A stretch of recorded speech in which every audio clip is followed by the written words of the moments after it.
everybody. Welcome to another edition of Packers Unscripted from Packers.com. I am Mike Spofford. He is the one and only Weston Hodkowitz. We're coming to you here from our studios at Lambeau Field to talk Packers-Cowboys. It will be the NFC wildcard playoff from AT&T Stadium Sunday. It's a 3:30 Central Time kickoff.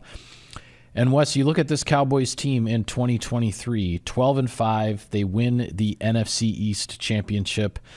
And everybody talking, of course, about that 8-0 record at home. They've actually won 16 straight home games now. Their last loss at AT&T Stadium was in Week 1 of last season to the Tampa Bay Buccaneers. And Dak Prescott having, I guess, what would amount to a career year for him.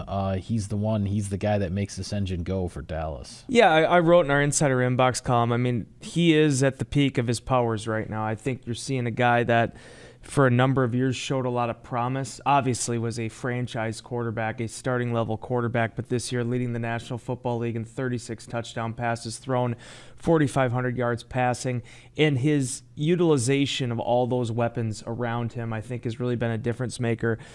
Dallas, pound for pound, is one of the most complete football teams in this playoff. I mean, when you look at what they can do to you schematically with their receivers, Tony Pollard is a very underrated running back. I felt like he's been that way for a number of years now.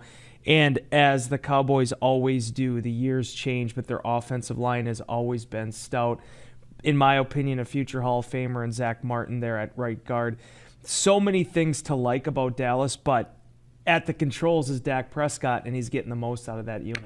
Yeah, you mentioned leading the NFL in touchdown passes with 36. That's actually the second highest total in his career. He had 37 one other season. He has a 105.9 passer rating, which is a career high for him. And with those weapons, it starts with CeeDee Lamb, 135 catches, 1,749 yards, 12 touchdowns. And then the number 2 guy is the state of Wisconsin's most famous grandson, Jake Ferguson, with 71 catches, 761 yards, 5 touchdowns. Those two combined for 2,500 of Zach Prescott's 4,500 passing yards and 17 of his 36 passing touchdowns. And I don't want to take anything away from Ferguson, but when you watch the Dallas Cowboys and the big highlights, it's CeeDee Lamb. This is the explosive weapon. This is the guy that changes games, changes field position, puts points on the board from anywhere on the field, and it's going to be really, really interesting to see. You had mentioned on our last show, Jair Alexander coming back from the suspension, seemed like his shoulder was healthy, the way he was flying around on defense. This is the kind of matchup that Jair Alexander lives for, and you got to believe that he's going to get a healthy dose of CeeDee Lamb on Sunday afternoon. Yeah, I think the word I've been using all week, or the phrase I've been using, is as much as schematically possible for him to be lining up against Lamb. I think in a lot of ways Chicago was a good preparation matchup opponent for Green Bay because Dallas is deeper, but again, much like DJ Moore and the Bears, everything runs through Lamb. I mean, you just don't roll out of bed and wake up and have 135 catches, 1,700 receiving yards, and double-digit touchdowns. Right. The guy does it in all different kinds of capacities, and he can make every catch. He can run every route on the tree. And the bond that he's developed over the last 3 years with Dak Prescott is outerworldly. And everything else builds off of that. I think you touched on Jake Ferguson. Just a blue-collar, ready-made Wisconsin football player that has gotten to Dallas and has taken his game to another level and has been able to sustain it. Guy can work the middle of the field and move the chains. Like he's not Travis Kelce or George Kittle, but he's getting there. He gives them what they need. Yeah. And Dalton Schultz was the guy there for years, and they've had a lot of name-brand tight ends. But I think over the last 2 seasons, we've seen this kind of morphing of the passing game and how Ferguson has sort of turned into one of those go-tos for them. Michael Gallup has dealt with some injuries in the past, has had some things, but is dangerous. Brandon Cooks is a guy that has done it at such a high level. The list goes on and on and on with this Dallas passing game, and because there is so much variance there, I think it's allowed Mike McCarthy to really open this thing up. With him taking back the play calling this year, there has been no pullback. I mean, they are 5th right now in total offensive yards. They are the highest scoring offense in the National Football League, almost 550 points scored this year. It is not an easy equation to solve, especially inside that stadium. But Mike, getting back to the original premise of your question, in these moments, you want your best on their best. Yeah. And to me, Jair Alexander is still very much the best. Yeah, when as you said, you look at the whole picture of this Dallas offense, like, oh, by the way, Tony Pollard has 1,000 rushing yards and 6 touchdowns. And I know 1,000 yards maybe isn't what it was before, now that there are 17 games in the regular season, et cetera. But when the NFL is the passing league that it is, it still means something for a running back to get to 1,000 yards. And Pollard has done that on a team that, where there's only one football and there's a bunch of guys that crave that ball. And the other thing statistically I'll mention too that stands out to me about this Dallas offense, and I mentioned this, I believe, in one of the earlier Insider Inbox columns this week. The Cowboys scored 509 points this year, 296. So if you want to go round numbers, 300 out of 500 points in the first half. Yeah. These guys will jump on you and make you play from behind. That's what they like to do, especially at home when you look at the scores of their home games at AT&T Stadium. Well, and just to quickly mention that piece on Pollard there, because you're right, 1,000 rushing yards. This offense is different, though, than it was in the early days of Dak, when it was Zeke Elliott show. Yeah. Pollard has 1,000 rushing yards, Mike. As a team, they almost have 2,000, though, because of how they can use a guy like CeeDee Lamb in that, because of some of the multidimensionality of Dak's Prescott's game. And that's what keeps the team honest. That's what allows you to open up some of those explosive opportunities. But Dan Quinn, and I'm sure we'll pivot here to the defense shortly, but Dan Quinn is one of the most brilliant, even-handed coordinators in the National Football League, and it's been that way for a decade. But the thing about it is, as Matt LaFleur talked about, based on their relationship in Atlanta, his defense has evolved. And again, when you look at what Green Bay has done well this season defensively, it's been when they've been staked to a lead, and the defense can play with that. The defense can shut teams down when you get into the red zone. You can kind of move your chess pieces a little bit more. Quinn is a master at that, and that's why, again, this McCarthy offense and Quinn defense, they together have been able to play off each other really well this season. Yeah, that's a good point you bring up about Green Bay's defense, because when you look at the 2023 season, there were really only 2 games for me that come to mind where the Packers gave their own defense a lead and it got away, and it was early in the season in Atlanta and then late in the season in Carolina. But otherwise, when the Packers have built a lead offensively, the Packers defense has come right along and been able to hold it in there. With regard to Dallas's defense, the 2 guys, of course, that get a lot of attention: Micah Parsons, 14 sacks. I believe Matt LaFleur called him a freak show. Yep, accurate. In his press conference, a guy who he lines up all over. He will rush the passer from anywhere. He's not a bad cover guy either when they decide to drop him into coverage, but he's so disruptive and so valuable as a pass rusher. He's almost always, more often than not, certainly getting after the quarterback. And then the other guy is, the Cowboys lose Trayvon Diggs, last year's league leader in interceptions, partway through the season this year. They lose him for the rest of the year, and then all DaRon Bland does is go out and get 9 interceptions, set an NFL record with 5 of those returned for touchdowns this season. Parsons and Bland are the guys that you have to know where they are on the field, and those are the guys who are the ultra high impact guys on this Cowboys team. Well, and there's one guy who will not be overlooking him, and that's Rasheed Walker, who's seen Micah Parsons. He spent that time with him at Penn State and had a lot of glowing things to say about him and the type of pro that he's developed into since he's gotten to Dallas. The thing I love about Parsons is that it's that he is the hybrid pass rusher. It was the way he was built coming out of school. He's going to be able to do everything for you. And again, I'm just going to read off these stats because they're incredible. He has 64 tackles. He has 33 quarterback hits.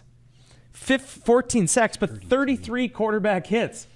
Some teams don't have 33 quarterback hits for a season. I mean, it's just a remarkable amount of output that he's had. Those sack yards totaling 115, tackles for loss 18, and has also forced a fumble. But to look at what they do with him is the brilliance in that defense. The fact that you can't just pinpoint him to one spot. He's going to move around, and I think that makes the pass rushers around him even better. I have been so incredibly impressed by DaRon Bland, though, because I'll tell you this, Michael, whether it's the Al Harris effect, whatever it is, the ball hawking abilities of these Dallas defensive backs over the last few years have just been extraordinary. In this day and age, now quarterbacks are starting to lessen up a little bit. You're seeing a few more interceptions than you did, per se, 5 years ago when Aaron Rodgers was sort of setting the standard of, hey, don't turn over the ball at all. Right. Guys are taking a few more chances, but it's still really rare to see a guy above that 5 interception threshold. Bland met that just with the touchdowns to be able to get to that plateau. Right. And then adding on the rest. This is a defense, and you made a great point when we did our 3 things video on Wednesday. Their offense protects the ball, the defense takes the ball away. That's the blueprint. That's how you win football games in the National Football League, and it's something that Mike McCarthy and his team have done really well this season. Yeah, absolutely. With regard to the 3 things video, I looked it up. The league low this year in giveaways on offense was 14. Amazingly, that was the Houston Texans with a rookie quarterback. Yeah. They were the league low in 14 giveaways. The Cowboys only had 16. The Packers only had 18. So both the Cowboys and the Packers protected the football pretty well. From the Packers' point of view, when you look at this Cowboys defense and the way they've taken it away, you cannot stress enough how important it'll be to protect the football in this game. We don't talk much when we do these previews and looking at the opponent. We don't spend much time on the special teams on the other side, but there are a couple things that are worth mentioning here before we get to our keys to victory, which we will get to shortly. The Dallas Cowboys this year have blocked 2 punts, so the Packers need to be on their P's and Q's with regard to punt protection, and I don't need to remind anybody how punt protection submarined the Packers' last appearance in the playoffs. We'll leave it at that. The other interesting thing with regard to the Cowboys' special teams is this rookie kicker, Brandon Aubrey. Yeah. He's a 28-year-old rookie. He was a soccer star at Notre Dame and then went into professional soccer. I think he played the MLS, right? Yeah, he played professional soccer when he came out of Notre Dame. I think he came out of Notre Dame in like 2016 or something. As I said, he's 28 years old. He's a rookie in the NFL. He had gotten into football playing for the Birmingham squad in the USFL. Yep. The Cowboys found him, brought him in, and prior to last week against the Washington Commanders, he was 35 for 35 on field goals on the season. Last week, he had one blocked, and then he also missed one that was actually under 40 yards. His first 2 field goal misses of the season, so he's 36 for 38. But this is a guy who has been a weapon, and he has been a consistent producer for a Cowboys offense that, as you mentioned, is the highest scoring in the league this year. So many points I want to make off of this. The first one is John Fossil, one of the best in the business when it comes to special teams. And I give so much credit to Jerry Jones, his personnel department, and Mike McCarthy. They thought outside the box this season because basically, Mike, they got torpedoed from the playoffs last year because of their kicking situation. And they had to find an answer for it. They waited a long time. They didn't go and sign a guy on the first day of free agency. They didn't bring in a veteran. They thought they had to think a little bit differently about how they wanted to approach this thing. And obviously that bet has paid off. And to see a guy like Aubrey come in and perform the way he has, again, it shows you there are so many different ways to go about this thing. The Green Bay Packers, they have a punter too that came from the development leagues. Yeah. And sometimes, especially at those specialist positions, Mike, there's only 32 of them. There aren't a lot of opportunities, especially now with the COVID phase kind of ending. There aren't a lot on the practice squads anymore. You have to earn a job to keep a job in this league. And obviously Aubrey has done that. I do need to quickly touch on, too, the Turpin kid, who I think also might have come from one of those development leagues, too, if I remember correctly. Their kickoff returner. He's only had 10 opportunities this year. He made a bunch of buzz during training camp because he's 5'9" and 150 pounds. Right. But almost averaging 30 yards per kickoff as well. They play good special teams. And when Mike McCarthy went down there and he brought Fossil in as his special teams coordinator, they had that relationship already. I think you've seen that really grow. And I think he saw some of the things that went wrong in Green Bay during his time here, and I think he's kind of rectified them now that he's been in Dallas. Yeah, both of these teams with a rookie kicker. Obviously, the Packers, Anders Carlson, he's still working through some things, trying to get to a level of consistency that it appears Brandon Aubrey, again, 28 years old, found it right away when he came into the NFL. And special teams, one way or another, are going to be a factor in this game. It certainly feels that way to me. I'll take care of sponsor business here, Wes, and then we'll get to our keys to victory. Sirius XM NFL Radio delivers hard-hitting analysis and up-to-the-minute NFL news that true football fanatics need 24/7, 365. And at Cousins Subs, we have something for everyone, like our Wisconsin cheese curds, mac and cheese, golden fries, and creamy shakes, all paired with your favorite sub or sub in a bowl. Cousins Subs, 50 years of better. All right, keys to victory here, Wes. I'm going to start on this one, and I'm going to go back to, I think I mentioned it on our last show. If I didn't, I know you and I talked about it, perhaps with the microphones off, but I see this game as one, the way with what the Cowboys have done all year on offense, with where the Packers currently are on offense over these last couple months. I see this as a game where both offenses are going to be able to move the football. Yeah. And it just feels to me like this is a game that will be decided in the red zones. You have to be the better team offensively in the red zone. You have to be the better team defensively in the red zone. It's going to come down to who can finish drives and whose defense might be able to stop a drive and force a field goal that is that difference of 4 points here, 4 points there on the scoreboard. I think this is a red zone, do or die type of game. Yeah, and for me, it all goes back to the original premise that we opened the show with, and it's Dak Prescott. It's pressuring him, it's turning over the football, and it's being able to get those takeaways that maybe haven't always been there this season when playing the Dallas Cowboys. One interesting thing I've noticed with them, when you look at their season so far, 17 games over 18 weeks, only 4 times has he been held underneath a 90 passer rating. They've lost 3 of those. When you're able to get incompletions, when you're able to get them in 3rd and longs, and obviously being able to get interceptions, that has been a huge key and catalyst to this thing.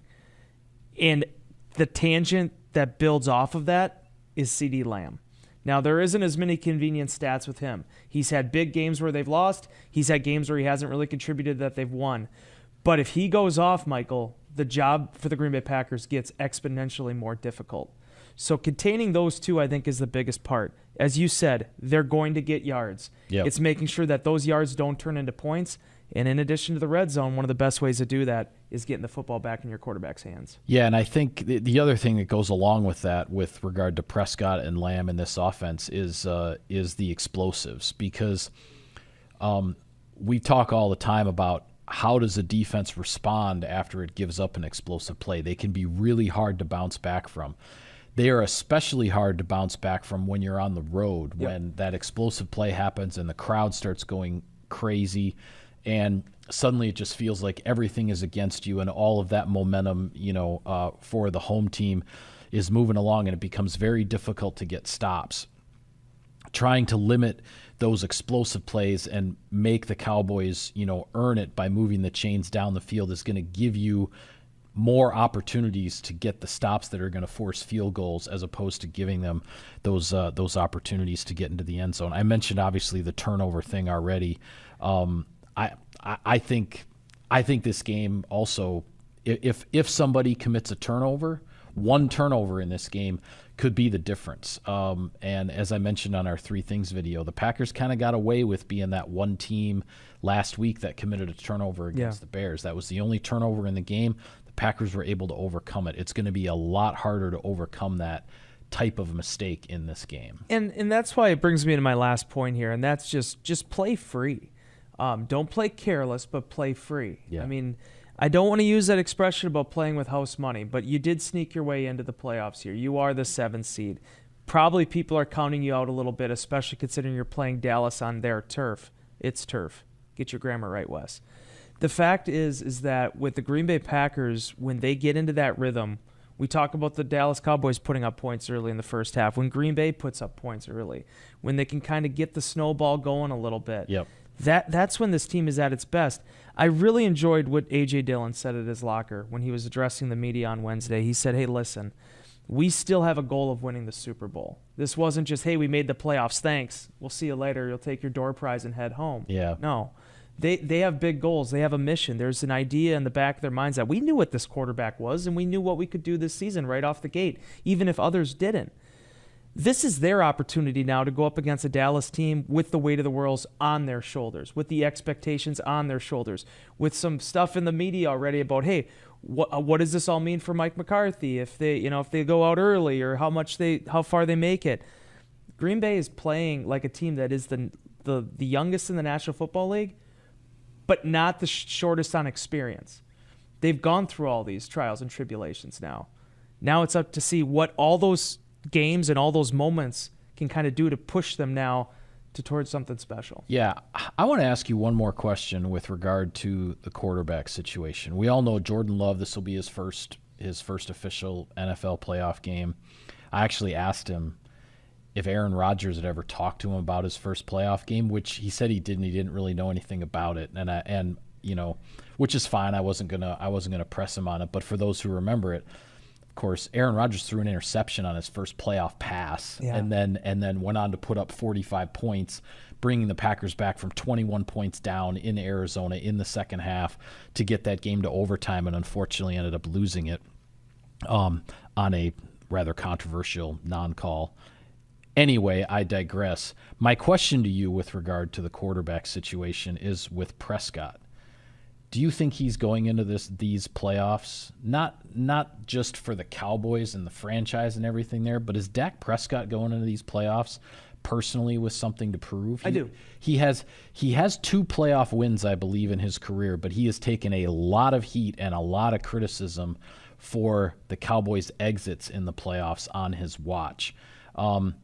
This situation strikes me as one where the Cowboys quarterback is the one with a massive chip on his shoulder coming into this game. No doubt. And I actually kind of liken it, the more I've been reading and the more I've been listening to stuff out of Dallas this week, it almost in some ways does remind me of Matt Ryan in 2016, which could, be a positive for the Cowboys in the long run. Ryan was kind of at that point where it was like, okay, Atlanta's had some success, but are they gonna put something together? Yeah, here? Are you gonna prove it? Are you gonna get to a Super Bowl and shoot? They almost won it. I think that's the moment that Dak is chasing. Because let's be honest, Mike, it isn't just about Dak. It's when they made the move that, hey, Mike McCarthy is gonna be the new head coach. Jason Garrett's out, we're gonna go to Mike. All of this, the first thing Mike said, I think almost in his press conference, was how excited he was to work with Dak and build that relationship. They felt like they had their franchise quarterback. How do we get them to the next level now? Right. How do we bring it there? Well, they're on the precipice now. But because of the way the league is gone, there is no number 2 bye anymore. There's a wild card game against the number 7 seed, and you're going to have to go through the Green Bay Packers. You're going to have to potentially go through, these other squads to make a run at this thing, and every single one of these games is going to be a battle. So I think it is a big test for Dak Prescott, seeing exactly, okay, everything you've done and the stats you've put together and the production that you've had with this team, 3 consecutive 12-win regular seasons, how far does that get you into January and February? Yeah, the Cowboys as a franchise, not only have they not won a Super Bowl, or not gotten to or won a Super Bowl since the 1995 season. That was the last time they actually made it to the NFC Championship game, was back in 1995. That's why all this pressure is on Dallas now heading into this game. It's going to be interesting to see how they respond, how the crowd responds if the Packers, take a lead in the third or fourth quarter. How does the crowd respond to that in terms of the home field advantage and whatnot? That reminds me, I don't think I've covered a loss in Dallas yet. Because my first game was 2013, the Matt Flynn comeback. Yeah, the Packers have not lost in that stadium. That's wild. So the Packers' first game in that stadium was Super Bowl 45. Yeah. But yes, since then there was the Matt Flynn game, there was the playoff game in 16, 2 regular season games in 17 and 19. The Packers won, the one with Rodgers threw a late touchdown to Devontae Adams. Yeah. To win one of those. Aaron Jones had like a 4 touchdown game down at AT&T Stadium. So Packers as a franchise have a lot of historical success in that building, so we'll see what happens. Before we go, I want to get your thoughts on some of the other wild card games on what the NFL now regularly calls Super Wild Card Weekend, with 6 games in all. First, on the NFC side, the Rams are at Detroit. The storyline is obvious, writes itself, with Matthew Stafford, the former Lions quarterback, going back to Ford Field to try to ruin everything that the Lions have built and the 30 years of history that the Lions are working against to try to get a playoff victory. And then the other NFC game, Philadelphia at Tampa Bay. Your thoughts on either of those?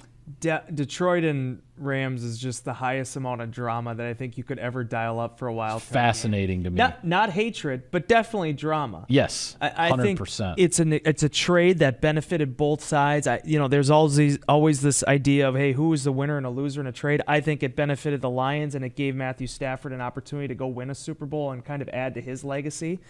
But now you're running into that crossroads together here. Yep. Stafford still feels like he has plenty left, and Detroit is finally in the playoffs once again, looking for that first playoff win in, my goodness, my lifetime. I mean, 32 years. Yeah, almost. Their last playoff win was the 1991 postseason. Their last playoff home game was the 1993 postseason. My goodness, which I do remember that one. But be that as it may, it'll be an excellent football game. Excited to see Matthew Stafford back there and see where that takes it. Can Philadelphia get itself back on the tracks here? Yeah.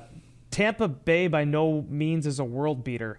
And if you leak out this early after having the season they had in the first half of the year. Yeah, the Philadelphia Eagles were 10-1 after 11 games.